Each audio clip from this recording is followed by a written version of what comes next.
Darlings, it's Mummy, Sybil Bruncheon, and I'm coming to you from 11 Fahrenheit, wind chill factor 38 degrees below zero, New Haven. Yes, we're looking out at Yale right now, part of Yale. New Haven, it's sad. Columbia has Manhattan, Harvard has Boston, but poor Yale. What a good school! What a fine school! What a fine tradition! It has New Haven. One wants to like New Haven.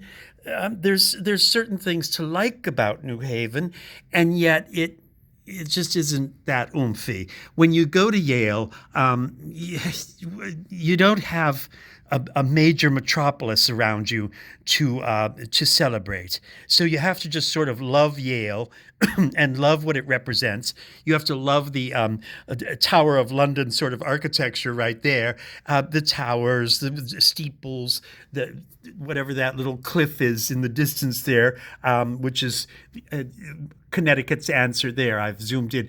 Connecticut's answer to I don't know, the Devil's Tower in Wyoming. Anyway, so yes, you see in the distance there's sort of little mountains. Connecticut's the most disturbing state. It's really quite tiny, but it takes forever to drive from New York to Rhode Island, doesn't it? I mean, it just goes on forever and ever and ever. At least if you're on the coast, that's nice. Anyway, so I just wanted to let you know I'm staying at the Omni, which has been here since the 1920s. It wasn't the Omni back then, but I must tell you that right down the street, Mummy has vertigo, as you know, but right down this street and right out of eyesight here is the Schubert Theater, or as George Sanders, as Addison DeWitt said, the Schubert. The Schubert.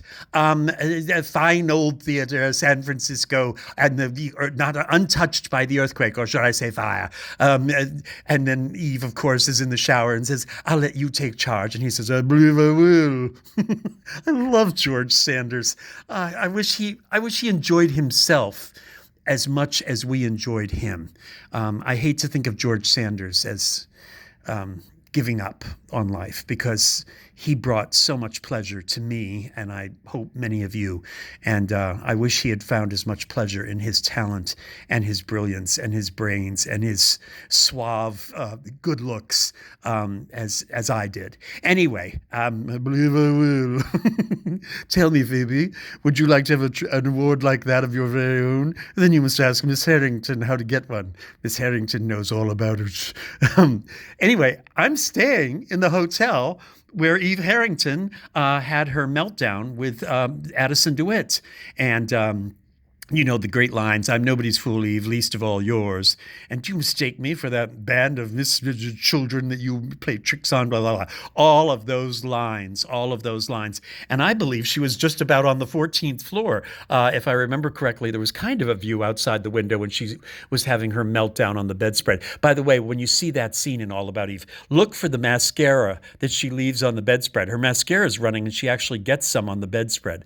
Anyway, this is the hotel, I think, that she stayed in. It looks like when they walk down the street, this is the turn they make. So I'm staying in the Eve Harrington Hotel, and possibly the very suite, which, oh, for heaven's sakes, I just looked at the bedspread. There's mascara on it. Oh my God, there's mascara on the bedspread. Should I call housekeeping? No. I'm not going to call housekeeping. I'm simply going to savor the fact that this is the room that she had her meltdown before that wonderful night where she wasn't going to play, quote unquote, but she went and she gave the performance of her life in Footsteps on the Ceiling. It was wonderful. I'm thrilled. I mean, now I rather like New Haven. All right, I'm much happier here. All right, so anyway, as I said, it's 8 degrees outside and about 300 trillion degrees wind chill, but I'm cozy and warm in New Haven.